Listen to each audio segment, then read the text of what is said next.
दोस्तों, रतन India power limited की बात करें तो कंपनी ने क्वार्टर वन के रिजल्ट को डिक्लेयर कर दिया है और इस बार कंपनी ने कमाल कर दिया है। पिछली बार कंपनी लॉस में थी, इस बार कंपनी को ज़बरदस्त प्रॉफिट हुआ। अब यहाँ पे रतन इंडिया पावर एक छोटी कंपनी है, शेयर की प्राइस देखें तो सिंगल डिजिट में है। लेकिन कंपनी के जो कमेंट्री निकल कर आई है, मैनेजमेंट का जो बयान है, वो ये इशारा कर रहा है कि ये कंपनी आने वाले समय कमाल कर सकती है। शेयर की प्राइस काफ़ी नीचे है, एक समय स्टॉक 2 डिजिट में था और 20 के ऊपर था। अब ये स्टॉक 10 से नीचे है। ऐसे में क्या है आगे की रणनीति? तो क्या ये स्टॉक आने वाले समय फिर बेहतर कर पाएगा, समझने की कोशिश करेंगे। और एफआई और डीआई का रुझान कैसा है, म्यूचुअल फंड की क्या स्थिति है इसके स्टॉक को लेकर, क्योंकि वो समझेंगे। क्योंकि अगर किसी स्टॉक में बड़े फंड हाउस का इन्वेस्टमेंट है तो आप समझ सकते हो कि उसका फ्यूचर भी ब्राइट दिखाई देता है। लेकिन फ्रेंड्स, उससे पहले अगर आप पहली बार हमारे चैनल पे आए तो चैनल को सब्सक्राइब कर दीजिए, एक बेल आइकॉन दबा दीजिए ताकि जब भी नया वीडियो बने पहला नोटिफिकेशन आपको मिले। वीडियो पसंद आए लाइक से जरूर कीजिए। चलो फ्रेंड्स, वीडियो स्टार्ट करते हैं। मैं हूँ आपका दोस्त एस बी दवे और हमारे अपने चैनल ऑनलाइन कमाई में आपका बहुत बहुत स्वागत है। सबसे पहले रतन इंडिया पावर लिमिटेड के कारोबार की बात करें तो 8.70 पर क्लोजिंग थी फ्राइडे को। 1.87% की यहाँ पे तेजी देखने को मिली। तो ये देखिए, सुबह शुरुआत तो कमजोरी के साथ हुई 8.52 पर, क्योंकि 8.54 की क्लोजिंग थी थर्सडे की। अब इंट्राडे में यहाँ पे 8.40 का लो बना, लेकिन इसमें खरीदारी का जो माहौल ये बना कि सीधा 9.19 तक चला गया। तो काफ़ी बेहतर और एक अच्छा बाउंस बैक है, क्योंकि 7.52 का इसने लो बनाया हुआ अभी। अब वहाँ से स्टॉक फिर 9 तक जाता हुआ दिखाई दे रहा है। वैसे जो हाई है ना वो 14.17 का है। तो अभी भी स्टॉक अगर आप देखेंगे तो अपनी 14 रुपीज़ की प्राइस से, यानी यहाँ पे अब देखिए 5 रुपये डिस्काउंट पे स्टॉक आपको ये देखने को मिलेगा। अभी भी इसमें 5 रुपये की कमी है अपनी प्राइस से, यानी आगे बढ़ने की उम्मीद दिखाई देती है इसमें। अब पिछले 1 साल की इसकी परफॉर्मेंस देखें कैसी रही है, तो 3 मंथ का जो हाई है ना वो 10.59 का स्टॉक आप देखें उस लेवल से नीचे है। 1 ईयर का इसका 15.34 है, जो लगातार नीचे ही गया स्टॉक। और 3 ईयर का जो हाई बना वो 21.10 का, यही इसका 5 ईयर का ही है। कोविड काल के बाद स्टॉक ने ज़बरदस्त दौड़ लगाई और 21 तक पहुँचा है। अब 3 मंथ का जो लो बना है वो 8.41 का है। आप देख सकते हो यह 3 मंथ का जो लो है वो बिल्कुल अभी बनता हुआ दिखाई दिया है। वैसे 1 ईयर का लो इसका 7.52 का है, स्टॉक वहाँ से थोड़ा सा रिकवर जरूर हुआ है। 3 ईयर का जो लो है वो 4.65 का है और 5 ईयर का लो इसका 2.80 का है। तो कोविड काल में स्टॉक 3 रुपये से नीचे था, वही स्टॉक 21 तक चला गया। लेकिन उसके बाद में फिर बाजार में जो गिरावट का सिलसिला शुरू हुआ, अच्छे अच्छे स्टॉक नीचे है, ये भी नीचे आया। और पिछला रिजल्ट कमज़ोर था, कंपनी को लॉस होता है, इस बार प्रॉफिट है, तो हम उम्मीद करेंगे यहाँ से बेहतर करेगा ये। तो इस बार रतन इंडिया शेयर ने कमाल किया है।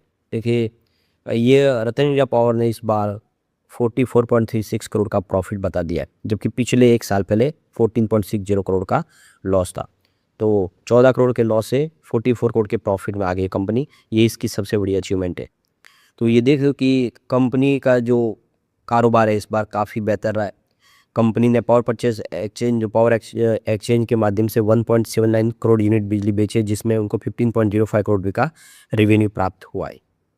तो कंपनी की तरफ से अमरावती थर्मल पावर प्लांट को लेकर भी बयान निकल कर आया है। कंपनी ने बताया कि 2020 में बिजली उत्पादन फिर से शुरू होने के बाद अमरावती थर्मल पावर प्लांट में कामकाज में लगातार सुधार हुआ है, यानी इम्प्रूवमेंट देखने को मिल रहा है।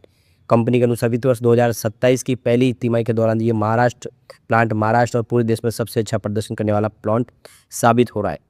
तो अप्रैल जून तिमाही के दौरान अमरावती प्लांट का जो प्लांट लोड फैक्टर यानी PLF 92.43% और प्लांट अवेलेबिलिटी फैक्टर PAF 98.15% दर्ज किया गया। इस तिमाही में कंपनी को कोयले की 449 रैक गाड़ियाँ मिली, उन्हें खाली किया गया, जो औसत हर दिन 4.9 रैक थी। तो एक बड़ा अचीवमेंट है ये। तो ये देखिए, जो अपने लंबे समय के बिजली जो समझौते के तहत यानी PPA एग्रीमेंट ऑलरेडी किया हुआ है। सप्लाई के अलावा रतन इंडिया पावर ने इस तिमाही में पावर एक्सचेंज पर 17.99 मिलियन यूनिट बिजली बेची है। पावर परचेज एग्रीमेंट में हुई जो कमाई के अलावा इस बिक्री से इनको 15.05 करोड़ रुपये का रेवेन्यू प्राप्त हुआ है। तो रतन इंडिया पावर महाराष्ट्र के अमरावती में 1350 मेगावाट का थर्मल पावर प्लांट चलाती है। इसका महाराष्ट्र राज्य बिजली वितरण लिमिटेड के साथ में 1200 मेगावाट का बिजली खरीद समझौता ऑलरेडी है, जबकि अतिरिक्त 28 मेगावाट की बिजली खुले बाजार में वो बेच सकते हैं।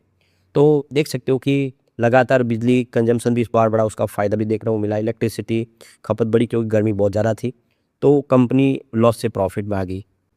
अब पिछले 2 साल के इसका प्रदर्शन देखेंगे। सबसे पहले सेल्स की बात करें, इस बार 799 करोड़ है जो मार्च में 788 करोड़ के आसपास था।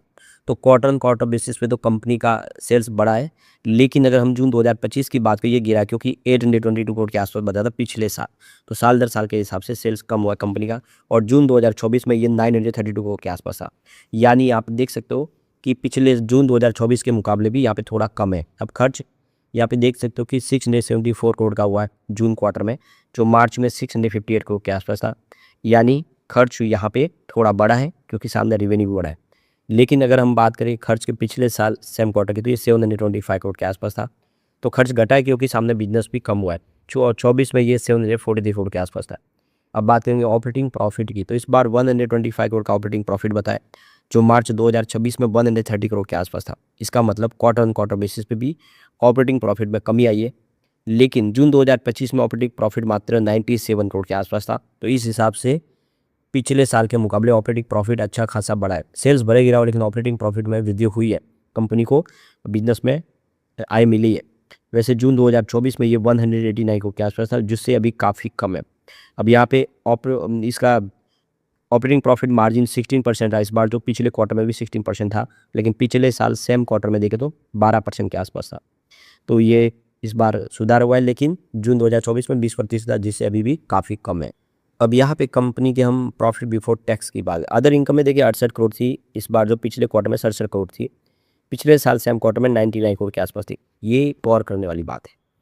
अब अदर इनकम पिछली बार के मुकाबले यहाँ पे आपको देखने को मिलेगा कि करीब 20 करोड़ का यहाँ पे और फ़र्क देखने को मिल रहा है। अगर ये अदर इनकम भी स्टोर पिछली बार नहीं होती तो लॉस और बढ़ जाता और दोनों में फ़र्क और आ जाता। वैसे 24 में 85 करोड़ की अदर इनकम थी। अब प्रॉफिट बिफोर टैक्स की बात हो, 46 करोड़ का बताया है इस क्वार्टर में, जो पिछले क्वार्टर में 43 करोड़ के आसपास था। इसका मतलब क्वार्टर ऑन क्वार्टर बेसिस पे भी आंकड़ा सुधर गया है, और पिछले साल तो 13 करोड़ का लॉस था। और वैसे 2024 में 93 करोड़ का प्रॉफिट हुआ, जिससे अभी भी दूर है वो प्रॉफिट।